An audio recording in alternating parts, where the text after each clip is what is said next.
If I die tomorrow, the project, I mean, there won't be an event. The project will stop. But the idea, the bigger project will continue because you never do something like this on your own. There's always a lot of people. So that will continue. And that's a really nice idea, at the same time a little bit sad.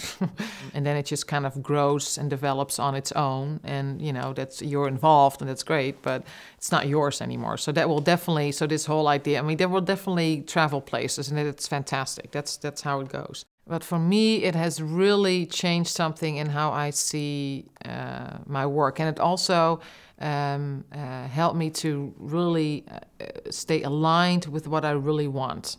And what I really want is to have the freedom to create something beautiful. And then when you're really excited about something that you're doing, it just becomes so much bigger than the 50,000 euro. And now I tasted the freedom to create a state-of-the-art educational program. I mean, it's state-of-the-art what we created. It's really, really good. I really believe in it.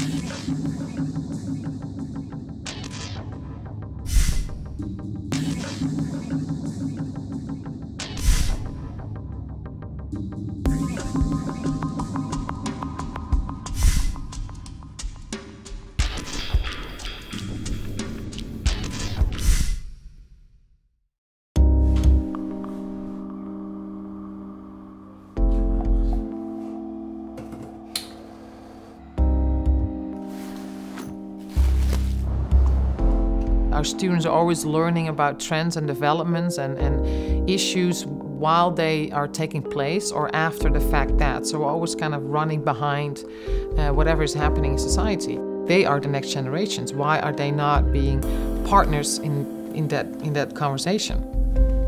Where are we going in society?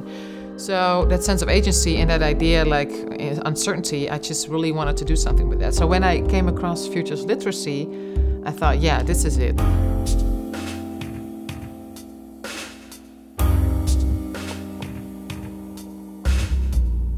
I really wanted students to realize that they can really take a sense of ownership in the present by using the future. So to me, I thought, yeah, this is it. This is what they need to learn.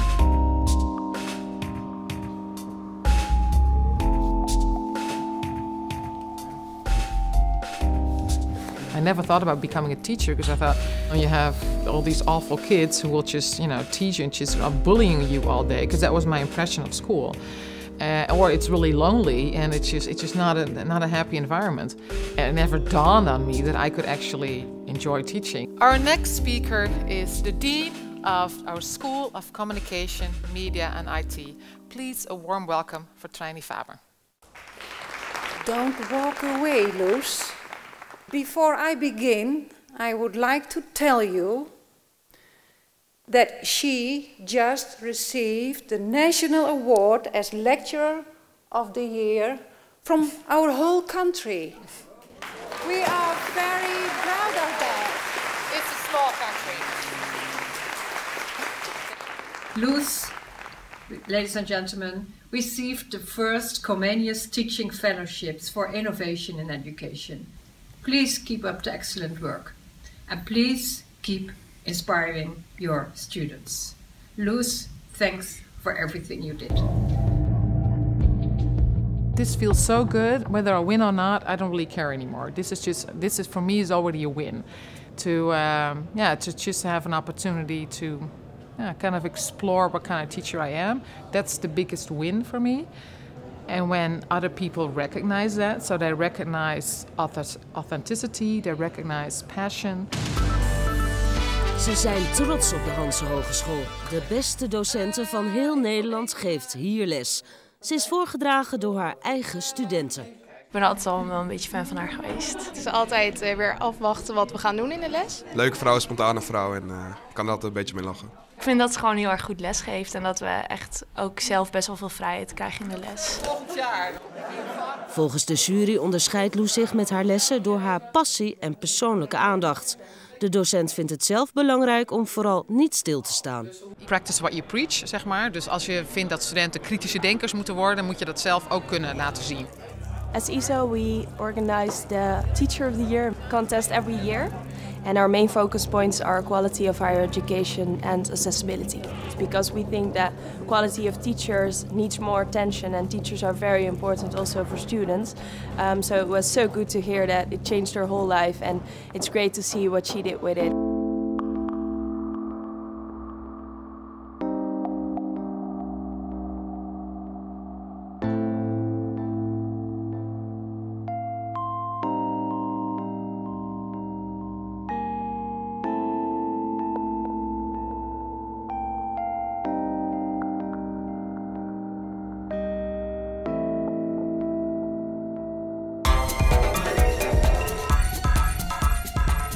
This is a picture of me climbing. I'm not very good, but I often compare teaching to climbing.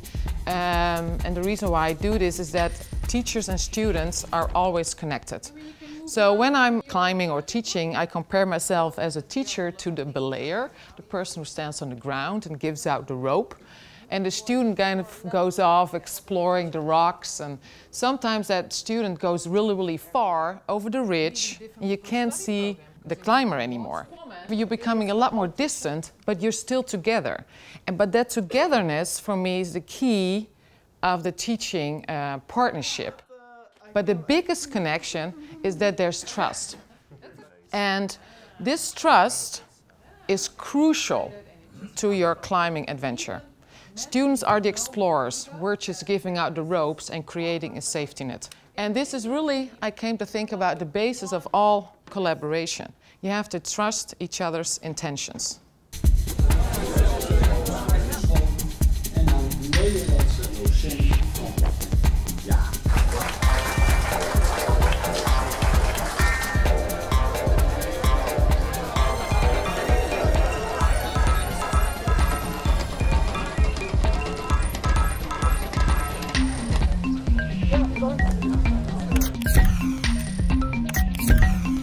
It was very overwhelming, and you know what I find difficult is that I have this imposter syndrome, that you're constantly thinking one day people are going to wake up and thinking, what, she, her, why? And that's a little bit, yeah, I find it a little bit difficult to deal with at times, but I guess it comes with the job. I was born in Appingedam, in the northern province in the Netherlands, in Groningen. Grew up in a small town, and I was the second child. My brother is about 8 years older. We never really traveled that much when I was younger. We always stayed within the Netherlands. We also went to the same island, to the same campsite, and we stayed in the same caravan.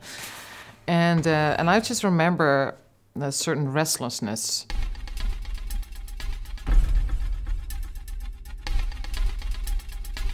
Don't really particularly like to go back to that town. To me, it's really like almost like a symbol of feeling restricted in a way. In my primary school, I was the best in the class, so they always put me apart. So I never really felt that I fit in, and the same in my middle school. I always felt that I was somewhere like an odd one out. It was really later on in life, when I actually went to study abroad, that I met people that I felt were my peers, that I could really relate to. I read a lot of books. My mother read a lot of books. My mom was also very politically engaged. She was very concerned with the environment, sustainability, energy. And I remember one scene where we were sitting in the classroom. It was in geography.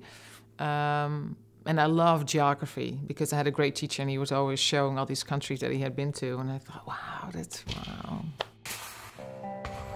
We were talking about overpopulating the planet, and he said, who of you wants to have kids? And everybody raised their hand, and I didn't. And he said, you don't? And I said, no, it's really bad for the environment.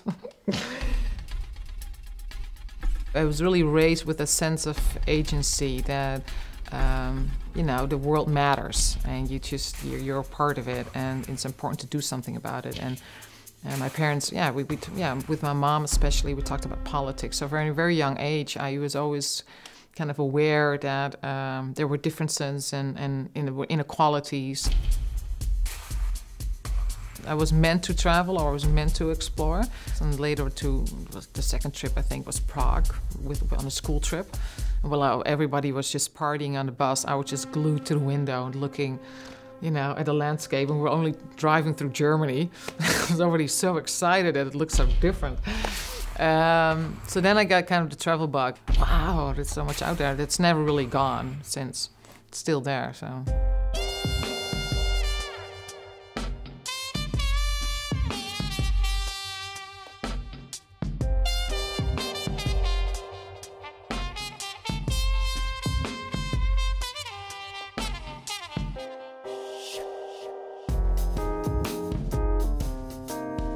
Excellencies, distinguished experts, ladies and gentlemen.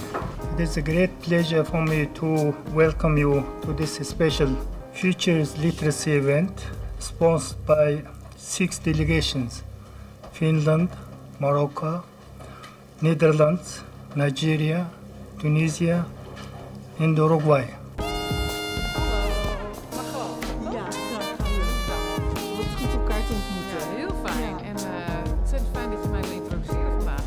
She's responsible for making education future-proof by helping students become critical thinkers and creative global citizens.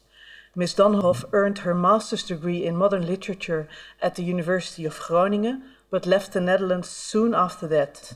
After several years of studying, teaching and managing schools in South Africa, China, Russia and the United States, she now shares her knowledge and experiences in her intercultural competence classes. She also received Comenius Award of €50,000, which she decided to invest in futures literacy. Ms. Damhof, the floor is yours. Futures literacy is a methodology that helps us use the future to innovate the present. We often use the past to make sense of the present or to explain our actions and thinking today. But few people know that you can also use the future to make sense of the present. Everybody makes predictions about the future all day long. But we often don't know that these predictions are based on assumptions. And futures literacy helps you to reveal those assumptions. And by examining those, we can create some kind of ownership of what is about to come in the far future. Futures literacy also helps you realize that there are many possible futures ahead, and one is not necessarily better or worse than the other. And instead of being prepared for the future or trying to protect us from a certain future, it helps us to embrace the future, uncertainty, and true ambiguity. It's a concept developed by UNESCO, using the future to innovate the present. I'm going to let students make a prediction based on whatever they know now and describe a dream of where they want the world to go. So imagine this, if you get the news in 2050, what are the headlines? What does the world look like? What do you think it looks like? And how do you want it to look like? Those two scenarios are often different. Well, we're in our 7th year now with the MAKE. We have been up and running because we started with already quite an innovative program in terms of competency-based learning, and that's quite new, for especially for master programs. So are these because the second semester basically evolves around global societal challenges?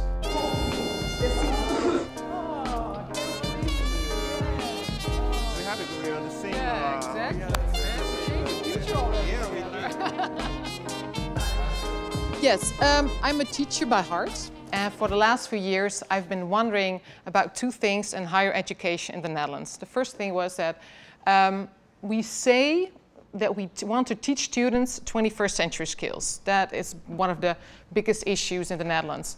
But nobody really talks about how we do this. But I want my students to really ask themselves new questions that, okay, what am I preparing for really? Is this really the future that I want? I also want them to have empathy for a generation that isn't born yet. And I also want them to not to be prepared or to prepare themselves for uncertainty, but to embrace it. And that's very different. Have those literacy skills been defined somehow? Because you say it's about, working, I hear creativity, I hear sort of thinking outside the box, I hear all kinds of skills.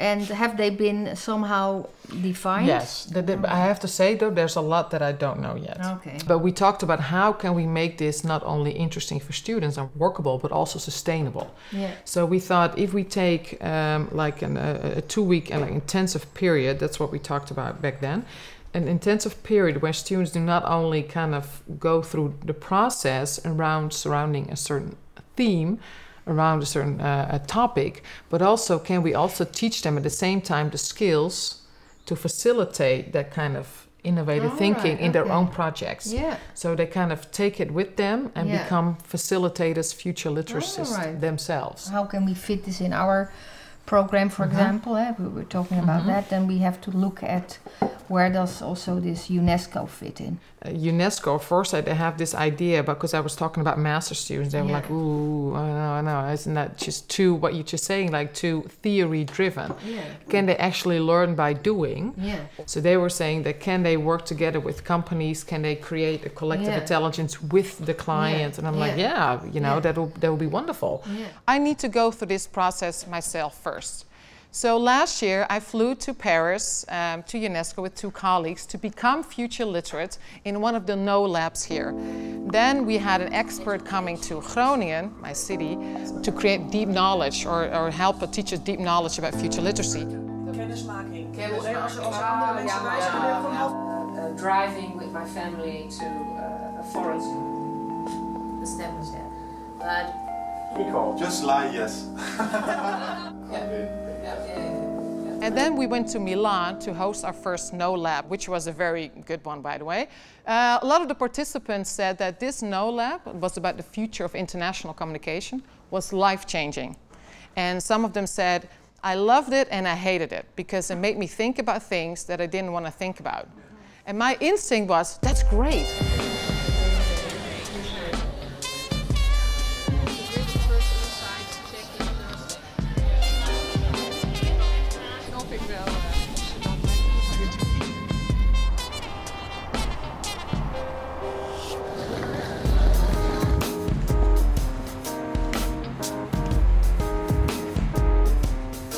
We're going to take you on a little journey, which you call Future Literacy Knowledge Laboratory.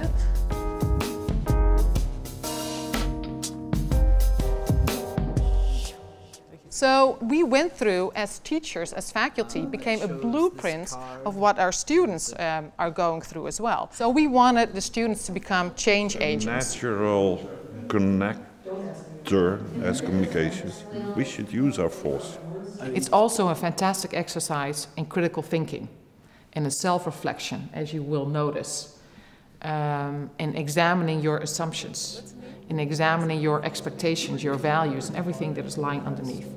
So it's also, what I think, a very powerful exercise in empathy and in trust. First, the teams kind of share perspectives and knowledge to create a collective intelligence, collective wisdom. And what they do next is they create some kind of a learning curve when they ask the team to do a prediction in about 50 years on that theme. So what, for example, is migration going to look like, or sustainability in 50 years from now? How can we really become so creative that really we stretch our minds into the year 2057? Yeah? What happens to our brain if we really think about so far ahead? They're asking people to not only predict the future, but also make a preference about the future. So it's really important that people feel some kind of organic connection, whether it is experience or fascination or intrigued or anything like that. What starts off as empathy becomes apathy. Yeah? What are the beliefs that you have that come up when you think about this reframing scenario? We're looking for the gaps in your scenarios that can reveal your existing assumptions. Trying to make a distinction between a value and an assumption. Identify all those key, all those necessary, all those essential events that need to take place between now and then, and attach them to the string so that you have an actual string of events.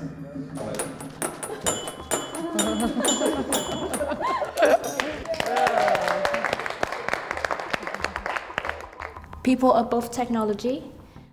Who are the bad guys in your preferred future. That's what we want to read one day and say, hey, today we achieved world peace. We were talking about understanding between cultures, and then we said, what about between men and women?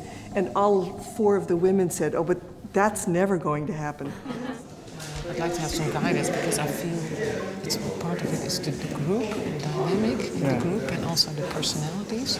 How would I break through that? And to see conflict as a source of innovation, as a source of growth, and as a source of creativity also.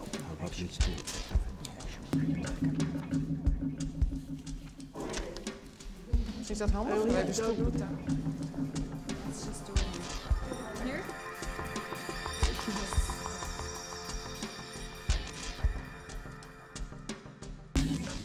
What is communication to you?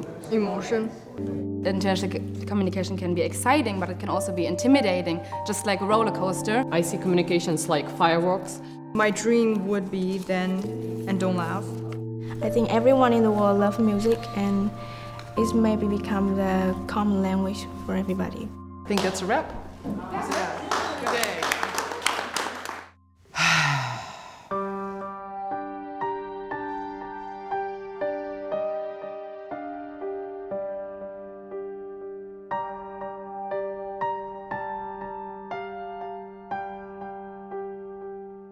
Sometimes you just feel that, you know, like the universe, it's kind of conspiring to put you on the right path. And to me, that really felt like that, because just about a month before I became the Teacher of the Year, I had run into future literacy and I had talked to a person from UNESCO.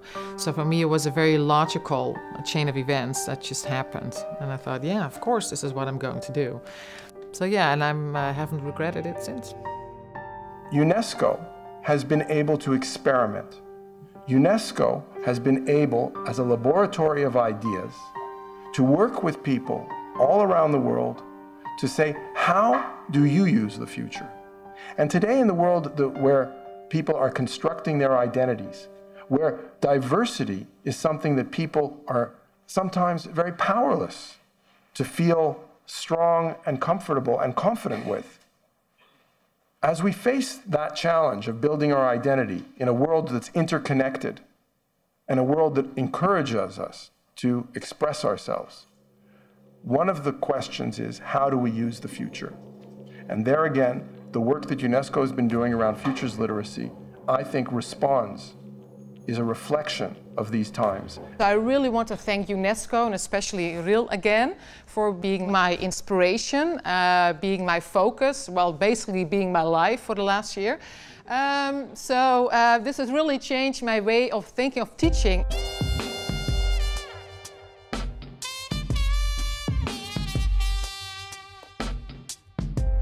Food literacy is a very important part of the 21st century skills. We try to have professionals after they graduate who are able not only to analyze what's going on in their professional field, that they also are able to adapt to that new reality, and that most importantly that they're also able and also part of the co-creating of that same future.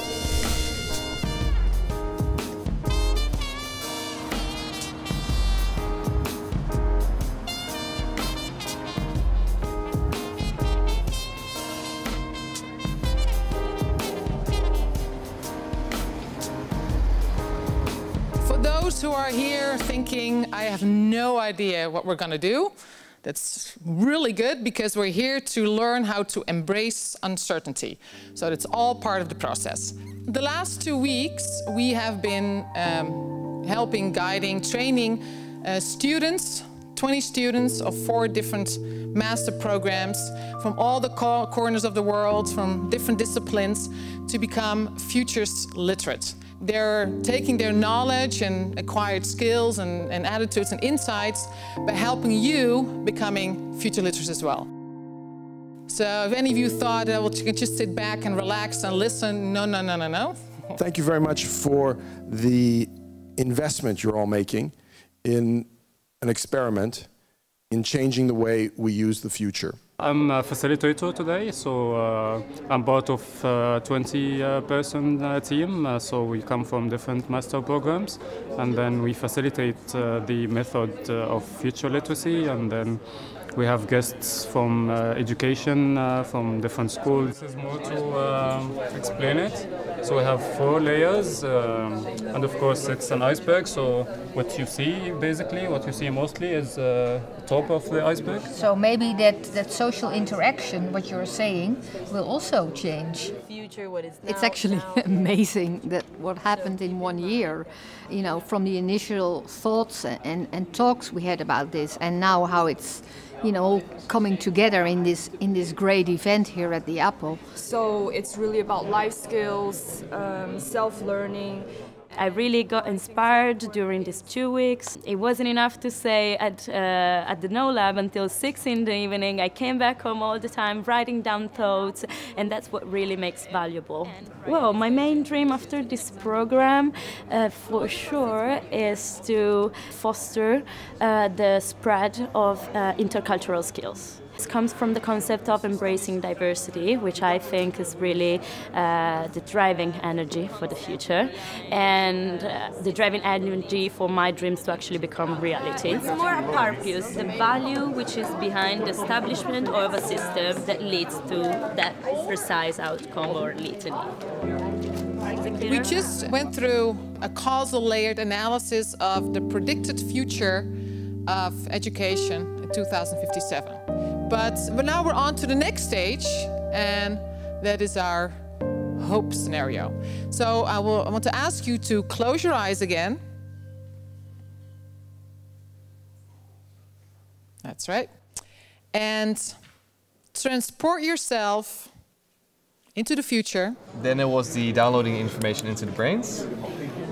And the last one is play an experiment with highly realistic simulations. One of the main things of the master is future literacy. We really want to change the way how we think of health in society. And that's what we are doing here. We're really dreaming and thinking of the future. We are able to celebrate the diversity. There's so much input from different directions.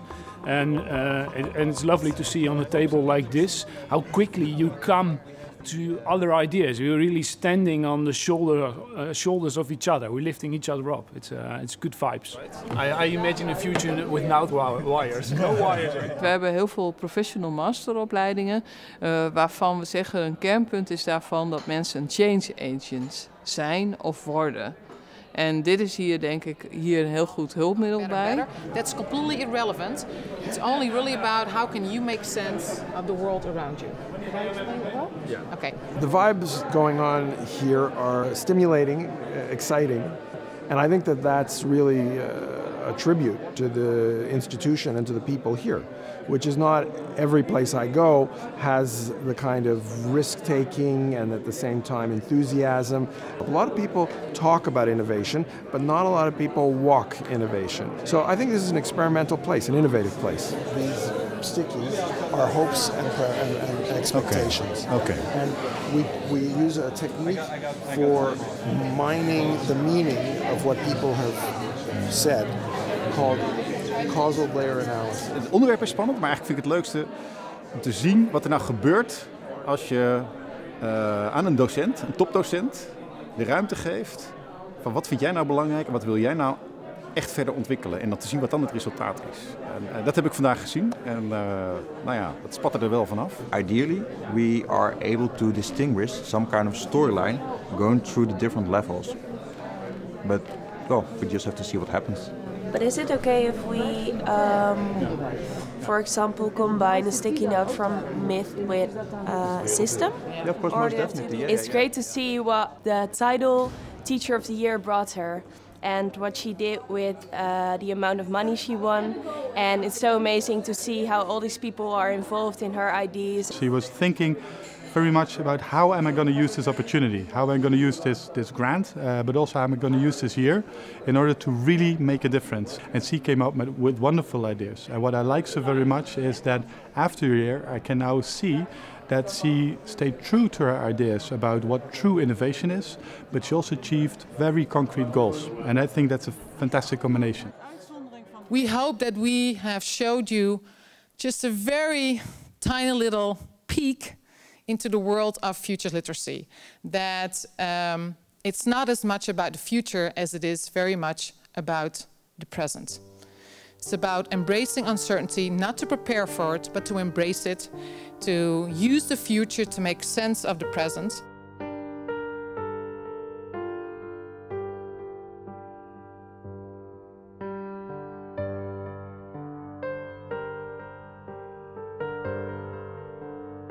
It's been a year of many I have nevers. One of the things that I have never, for example, worked with such an incredible team.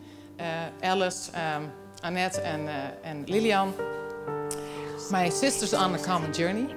And I think you guys are the living proof that you can find family anywhere. We also have a big extended family. And they come from Paris and they came from Poland. We have never worked with such an incredible, dedicated group of students. I mean, yeah.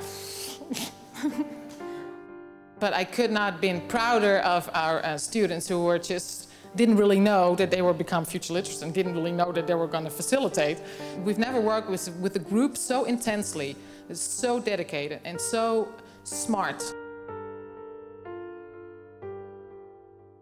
If I count to 3, just shout out that word that captures, you know, your inside, the spirit, what you've learned today. Okay? 1, 2, 3. Oh. Thank you.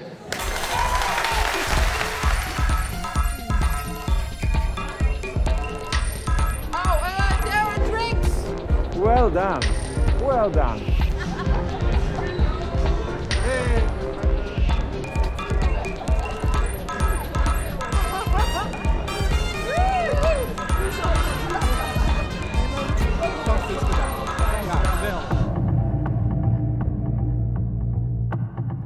Two weeks ago, Monday morning, you guys came to our classroom and you thought, I don't know what's going to happen.